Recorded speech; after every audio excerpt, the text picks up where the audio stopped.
Hello everyone and welcome to Sinful Gaming. I hope you're all doing well, I hope you're all staying safe, and most of all, I hope you're all fighting that war against the grey. Today's video, we're going to talk rumours, because there have been some rumours come out for the General's Handbook and the Lumineth Rumours Battle Tome. I've seen these pop up in a couple of different places, and now we've seen them pop up in some WhatsApp groups. I've had people send them to me, I've had some friends share them that they've found them in other places as well. As always, rumours and leaks, until we actually see proof, it's, just speculation at this point, but I always find them fun to talk about. I think there's some interesting stuff that can be learned from them, and maybe, where there's smoke, there's fire, but it's always interesting. I find it interesting, it gets me excited, it gets me talking.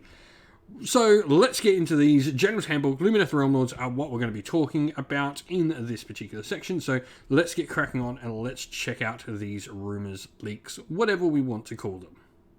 And so, General's Handbook. This is some interesting stuff here for the update to the General's Handbook. Now, apparently we are going to see not just points and not just rules, fixes that need to be done, but apparently we are going to see like allegiance ability and war scroll changes to accompany the book in quite a vast amount. Now, we've got some things of ones that have happened. So, first of all, Stormdrake Guard will lose their hero phase move. I think this is a good outcome. I love Stormdrake Guard, I love my Stormcast, but this definitely, I think, brings them back into line with a lot more stuff. They're still super fast, they're still super offensively good. I think this just makes them a little bit less oppressive to play against. Seraphon will have their Scaly Skin removed. This one is surprising. I did play a Seraphon game against my mates. Seraphon and Scaly Skin was massive in that game. You can go watch our last battle report, which was Seraphon versus an Amphiguard Cities of Sigma army, and Scaly Skin was huge in that game. Obviously, Seraphon are doing really well at the moment. I don't know if it's Scaly Skin that is making them do really well, but it definitely makes them quite tough. You can really damage the impact of a lot of armies into Seraphon, but it doesn't have some effect on some armies, so be interesting. But this is them looking at rules like that. I'm all for allegiance abilities being added and taken away with this sort of stuff. For me, like, this is like getting the I'm trying to remember the armor rule that all the Space Marines now got in 40k, which is really interesting on how that sort of works for them. And so be interesting to sort of add and change these allegiance abilities. The layout one is Living City must end strike and fade away more than 9-inch enemy units. For me, this makes sense. This is, strike and fade away was never strike and fade away. It was strike and move up real close and charge your enemy. That's exactly how that rule worked. It never actually played the way, I guess, the narrative of the rule and the idea behind the rule will work. That being said, like, I do expect Cities of Sigma to maybe get some changes. Like, this does make sense because obviously we're not going to see another Cities of Sigma battle tome. We'll be seeing Dawnbringer Crusades instead. And so that makes sense to me. But what does everyone think of these sort of allegiance ability changes? I'd be really interested to sort of see what people think. What war scroll, what allegiance ability changes would you like to see? Obviously, this is probably going to be in battle tomes that aren't going to see something for an update for a while. So this to me says Seraphon are not coming for a while. Stormdrake, obviously we've already got Stormcast, and we know cities are not getting a redo. So I do think all of these have, the potential to be pretty on the money. We know we're not going to get Seraphon anytime this year. We're pretty sure that battle tome is Lumineth. In fact, we've seen the battle tome cover, so we know it is Lumineth. So interesting. I could see all of these being a real thing and seeing armies that are going to get updates. But with that, yeah, like I said, General's Handbook, what does everyone want to see? But now, let's go check out those Lumineth rumours. And so we move into the Lumineth Rumours rumours. Now, like I said, we have seen the battle tome. We know this battle tome is coming.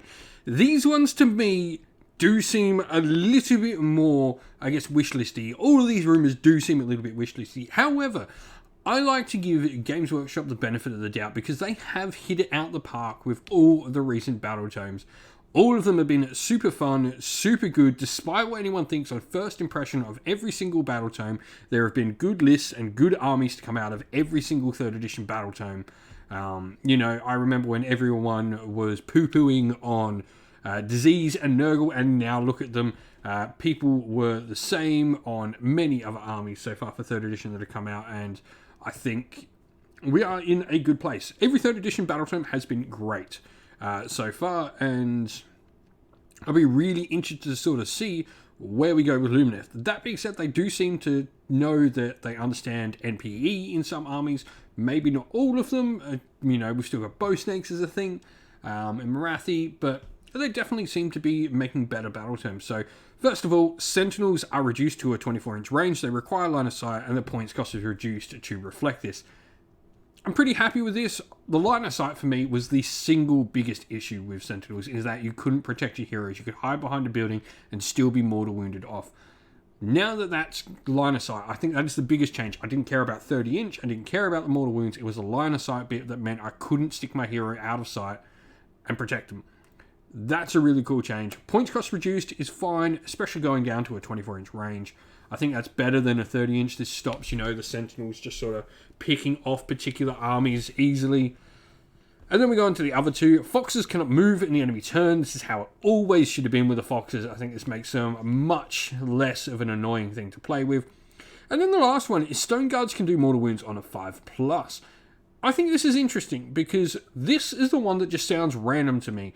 I don't think this changes how Stone Guard work fundamentally, or changes much of what the unit is. They definitely need something different about them.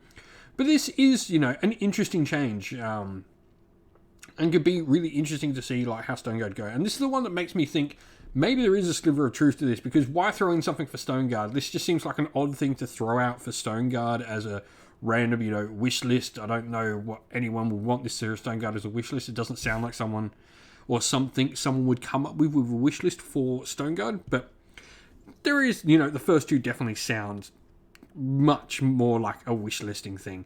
But the hope is that maybe Games Workshop has realised what the community has been saying and have taken feedback on board, and this is what they've done with it. Be really interesting. So let us know what you all think of the Lumineth Rumours rumours. Let us know what you think of the GHB rumours as well. And just let us know what you want to see from both things as well. I'd love to hear from everyone down in the comments below. And so that is the end of the video. Thank you all for watching. If you enjoyed it, please don't forget to leave a like and subscribe to the channel.